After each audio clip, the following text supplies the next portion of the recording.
My girlfriend said I had never asked you to choose between me and a friend. Now, I have grown since then while actively planning to leave me for her MBA classmate. I found out yesterday and I am still shaking as I type this. What she did next made me realize our entire 4-year relationship has been a lie. Okay, Reddit, I don't even know how to say this without sounding completely insane, but I need to get this out before I lose my mind completely. Some context first. I know how this is going to sound, but bear with me. 4 years ago, when Sophie and I had been dating for about 6 months, I became close friends with my coworker Emily. We bonded over gaming, grabbed lunch, texted about work stuff, normal friend things, right? Nothing romantic. Nothing inappropriate. Emily was even dating someone else at the time. But Sophie lost her absolute mind. She gave me an ultimatum I will never forget. It is either her or me, Mark. I cannot handle watching you light up whenever you talk about Emily. Choose. And like an idiot in love, I chose Sophie. I cut Emily off completely, blocked her number, avoided her at work. Eventually she transferred departments. Lost one of the best friendships I had ever had because Sophie couldn't handle me having a female friend. I have always wondered if I made the right choice. The guilt has eaten at me for years, but I told myself Sophie must have had good reasons, that maybe I was being insensitive to her feelings. Fast forward to now. Sophie's in her 2nd year of MBA school, and she has got this study group that meets twice a week. There is this guy, Ryan, in particular, she mentions a lot. They grab drinks after class, work on projects together. She is always laughing at texts from him. 2 weeks ago, I brought up how uncomfortable this made me feel, especially given our history with Emily. And here is what she said, and I remember it clearly because it hit me so hard. Mark, that was 4 years ago. I was immature and insecure then. I had never asked you to do something like that now. I have grown. You need to trust me. I felt like such an idiot. Maybe she was right. Maybe I was being paranoid because of what happened before. Maybe I should just trust her. But then yesterday happened. I came home early from work because our servers were down and there was nothing to do. Sophie wasn't expecting me until 6 p.m. I heard her on the phone in our bedroom, and guys, the tone in her voice. I had never heard her talk like that before. Soft, intimate, laughing in this way. She used to laugh with me at the beginning. I tried not to eavesdrop, but I couldn't help catching pieces. Something about cannot wait to finally do this properly. And he doesn't suspect anything yet, and just need to figure out the timing. Then she noticed me in the hallway and immediately changed her tone. Oh hey babe, Ryan and I were just discussing our marketing project. How was work? Ryan? Of course, it was Ryan. The worst part. When I asked her about it later, she looked me dead in the eye and said you are being paranoid and controlling again. Just like with Emily. I thought you had worked through this jealousy issue. She used my guilt about Emily against me. Made me feel crazy for having perfectly reasonable concerns, but I cannot shake what I heard. The way she said those things, the immediate topic change when she saw me. Reddit, am I losing my mind here? Is this just trauma from the Emily situation making me paranoid? Or is my gut trying to tell me something I don't want to hear? I don't know what to do. Part of me wants to confront her directly, but after what happened with Emily, I am terrified of being the controlling boyfriend again. Part of me wants to ignore it and hope I misunderstood. But that phone conversation keeps playing in my head, and something about her reaction when she saw me just felt so guilty. What would you do? Update 1 Reddit. I decided to do some basic checking before talking to Sophie again. I felt awful about it because snooping isn't usually my style, but something about that phone call was eating me alive. I started simple. I checked our phone bill online since I handle most of our accounts. Sophie and Ryan have been texting way more than I realized. Some days there are over 100 messages between them. And the calls, guys, they are talking for hours, sometimes until 2 or 3 in the morning when she tells me she is studying late at the library. That was concerning enough, but then I noticed something weird about our Netflix account. There were shows and movies being watched that neither of us had ever mentioned. Romantic comedies mostly. Watched late at night when Sophie claimed to be studying. When I asked her about it casually, she said she sometimes put movies on in the background while doing homework. Maybe that could be innocent, but combined with everything else, it felt off. The breaking point came 3 days ago. Sophie left her laptop open while she went to grab coffee from downstairs. Her Facebook Messenger was still logged in, and I could see Ryan's name at the top of her recent conversations. I know I shouldn't have looked, I know, but I did. What I saw made me feel sick. Not the whole conversation, but enough to confirm my worst fears. Messages talking about how excited they were to spend more time together. References to their date nights disguised as study sessions. Sophie complaining about how I don't understand her intellectual needs the way Ryan does. But the one that really got me was Sophie writing, "I hate lying to him, but I cannot deal with another Emily situation. He will freak out if he knows how close we have gotten."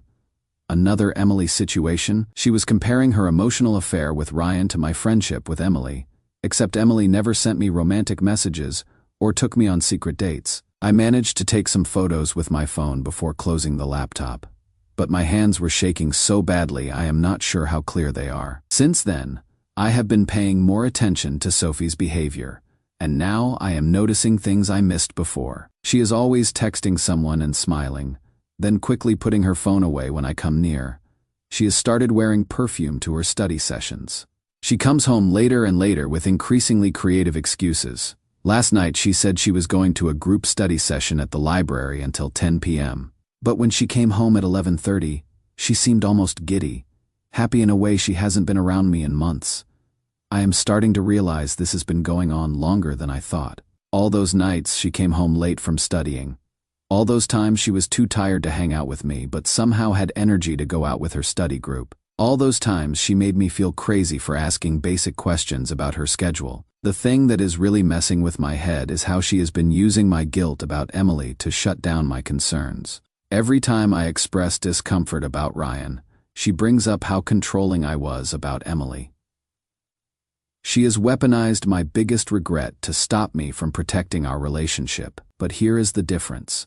Emily and I were just friends. We never hid our conversations, never met in secret, never talked about how much better our friendship was than my relationship with Sophie. What Sophie is doing with Ryan is completely different. I don't know how deep this goes yet, but I am starting to think I need to find out the whole truth before I do anything. If I confront her now with just these few messages, she will probably just deny everything and be more careful about hiding it. Some of you suggested checking our credit card statements, and I am thinking that might be my next step. We have a joint card that we both use, so if she has been spending money on dates with Ryan, there should be a record. I feel like I am going crazy doing all this detective work, but at the same time, I think it is the only way I am going to get real answers. Sophie has proven she is willing to lie to my face, so asking her directly seems pointless. This whole situation is bringing up so many feelings about Emily. I wonder if she tried to warn me about Sophie's jealous and controlling behavior back then, but I was too infatuated to listen. I wonder if I threw away a real friendship for someone who was never worth it. God, I feel so stupid. How did I let myself get manipulated like this again? What should I do next? Reddit. Keep gathering evidence, or confront her with what I have. Update to Reddit. I cannot believe I am writing this. But you guys were absolutely right about everything. The situation is so much worse than I imagined, and I am honestly still processing it all. Thank you to everyone who encouraged me to keep investigating before confronting Sophie. Over the past few weeks, I have been carefully gathering more information, and the picture that has emerged is devastating. I checked our joint credit card statements like many of you suggested. Sophie has been using our shared card for expenses I never knew about. Dinners at restaurants I have never been to, drinks at upscale bars, even a 2-night stay at a resort in Aspen that she told me was a study retreat with her female classmates. I looked up the dates of that Aspen trip and cross-referenced with social media. Ryan posted photos from Aspen the exact same weekend, same resort in one photo.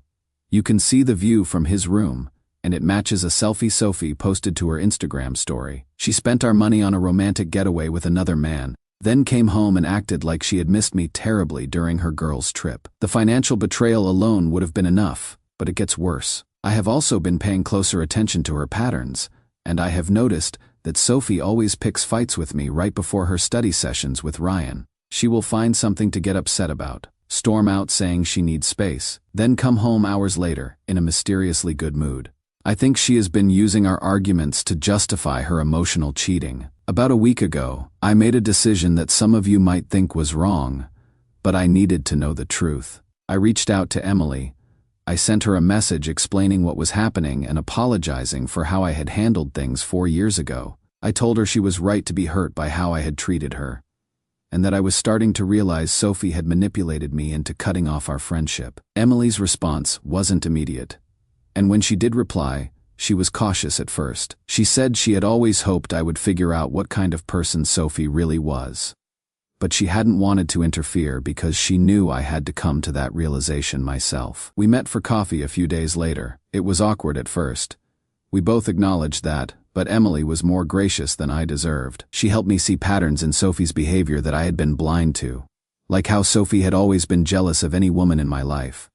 Not just Emily. How she would gradually isolated me from female friends and coworkers over the years, by making me feel guilty about maintaining those relationships. How she had convinced me that normal friendships were somehow threats to our relationship. Emily also pointed out something I hadn't considered. Sophie made me cut off a platonic friendship with a woman who was in a committed relationship and had never shown any romantic interest in me. Meanwhile, she is having an emotional affair with a single man who is clearly interested in stealing her away from me. The hypocrisy is staggering.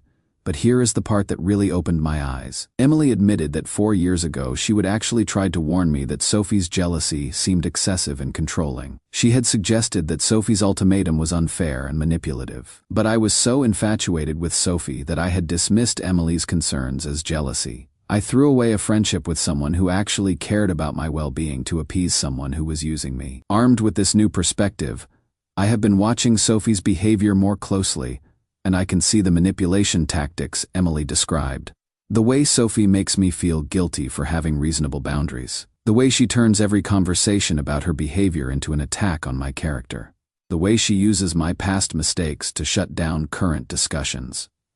Yesterday, I found more evidence that confirmed my worst fears. Sophie left her phone charging in the kitchen while she showered, and a text from Ryan popped up on the screen. Just the preview, but it was enough.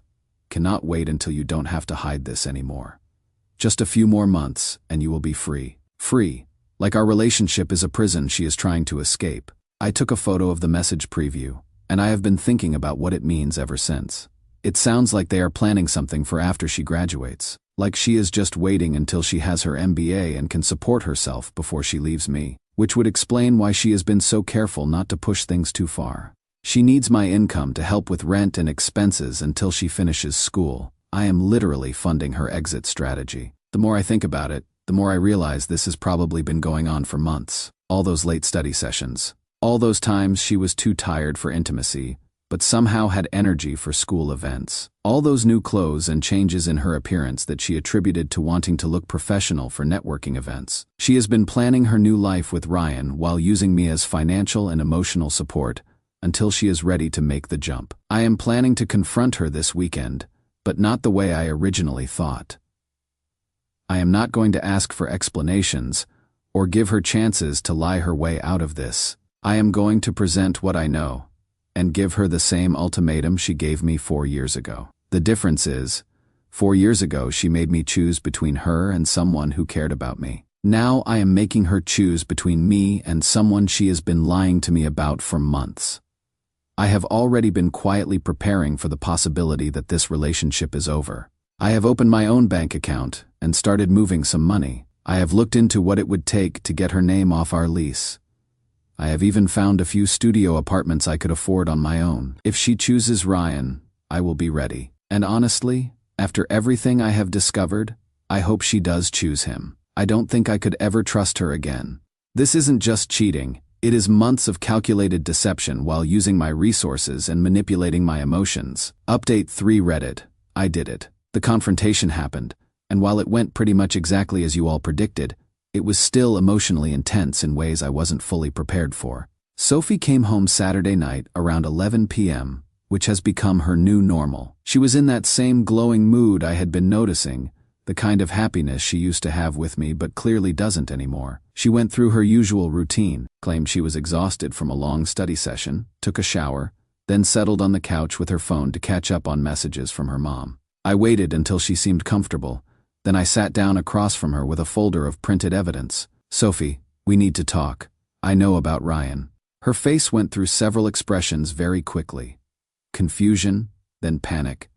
Then what looked like calculation, then back to confusion. What do you mean? Ryan's just someone from my program. I opened the folder and showed her the credit card statements with the Aspen charges highlighted, printouts of the message photos I had taken, and the screenshot of his text preview about her being free. I know about all of it, Sophie. The secret dates, the romantic getaway you charged to our joint card, the messages about leaving me, everything. She stared at the evidence for a long moment, and I could see her trying to figure out how to spin this. Finally, she looked up at me with tears in her eyes. Mark, I can explain all of this. It is not what it looks like. No explanations. 4 years ago, you made me choose between you and Emily. You said I couldn't maintain a friendship with another woman while being committed to you. Now it is your turn.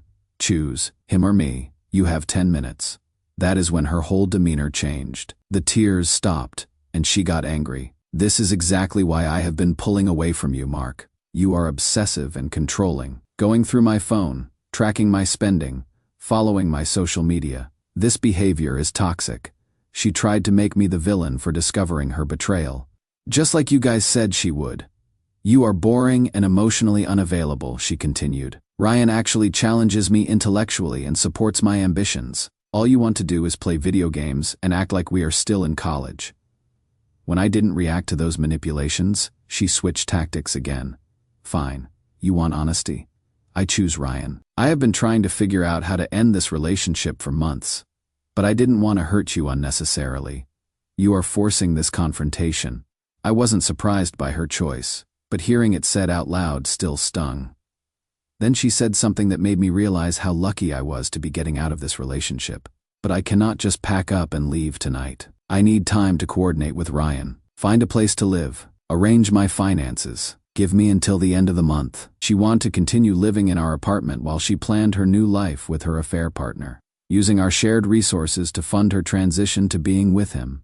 No, Sophie. You made your choice. Pack what you need tonight. You can figure out the rest from somewhere else. Where am I supposed to go? It is almost midnight. I am sure Ryan can help you figure something out. You have been planning this with him for months, right? It took her about 3 hours to pack her essential belongings. 3 hours of slamming drawers, making phone calls to Ryan, and trying to negotiate staying just for a few more days to get organized. The most revealing moment was when she was looking for some expensive jewelry I had given her for her birthday last year. She was getting increasingly frantic searching for it. Sophie, if you are looking for the pearl necklace, I returned it yesterday and put the money back into my account. Figured you might prefer to pick out jewelry with Ryan. Her face went pale. You had no right to return my gifts. You had no right to spend our shared money on dates with another man. Consider it compensation for the hotel bill in Aspen. Around 2 in the morning, Ryan showed up to help her move her stuff. It was telling that he was available at 2 a.m. on a Saturday night, like they had coordinated this possibility in advance. Ryan tried to play the role of the mature, reasonable guy. Look, Mark, I am sorry things worked out this way. Sophie really did care about you. But sometimes people grow apart. I looked him straight in the eye. Congratulations. You are now dating someone who lied to her partner's face for months, while spending his money on another man. I hope you are prepared for what that says about her character. Sophie tried to interrupt, but I wasn't finished. Oh, and Ryan, you should know that Sophie was still sleeping with me as recently as last week while telling you she was emotionally done with this relationship. Just thought you should understand what kind of honesty you can expect going forward. His expression changed completely. Apparently, Sophie had led him to believe they were emotionally exclusive even while she was still physically intimate with me. It has been 4 days since they left, and I feel strangely relieved. I thought I would be devastated, but instead I feel like a weight has been lifted off my shoulders. Emily came over yesterday to help me rearrange the apartment and get rid of Sophie's remaining traces. We ordered takeout and spent the evening talking and playing some old video games we used to enjoy together. Nothing romantic happened. We are both being very careful about timing and intentions, but having my friend back feels wonderful. We are taking things slow and rebuilding trust, but it is amazing how much I had missed, having someone in my life who actually listens without trying to manipulate or control my emotions. I have realized something important over these past few weeks. 4 years ago, Sophie made me choose between her and someone who genuinely cared about my well-being. I chose wrong then, but I have finally corrected that mistake. The financial situation is getting sorted out. I contacted our bank and explained that I needed to separate our joint accounts due to relationship dissolution. They were very helpful and professional about the process. I am also working with my landlord to get Sophie's name removed from the lease since she has voluntarily moved out. As for the disputed charges on our credit card, I am handling that through proper channels and documenting everything for potential future legal needs. 2 days ago, I got a text from Sophie. Mark, I think I made a mistake. Ryan isn't what I expected. Can we talk? Apparently, the reality of dating someone who helped her lie and cheat isn't as appealing as the fantasy was. I didn't respond. Today, Emily showed me something Sophie posted on social media. A photo of herself looking sad with a caption about learning hard lessons about what really matters in life. I feel bad that she is hurting, but that doesn't change the fact that she made her choices. She had months to communicate with me about her unhappiness in our relationship.